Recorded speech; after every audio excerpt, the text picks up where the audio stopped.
Hello kabiyahe, nandito ako ngayon sa may Gilas Ipalog.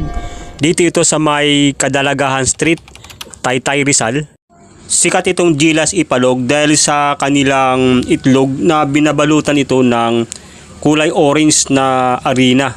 At ang kagandahan dito ay malaki yung kanilang itlog na binibenta dito. At ito ang kadalasang dinadayo ng mga tao dito, kagaya ng mga siklista at iba't ibang motorista at yung malapit sa lugar na ito. Makikita natin dito ang proseso ng kanilang pagluluto na yung arena ay hinahalo o minimekos-mekos ng mabuti para lumapot. At itong mga Pinoy na itlog, ito yung kanilang inilalagay doon sa kanilang hinalong arena. At nakakabenta sila dito ng 50 trays ng itlog na Pinoy sa regular na mga araw. Yun ay katumbas ng 1,500 pieces. At kung malakas naman ay nakakaabot sila ng 100 trays sa isang araw. At ito ay katumbas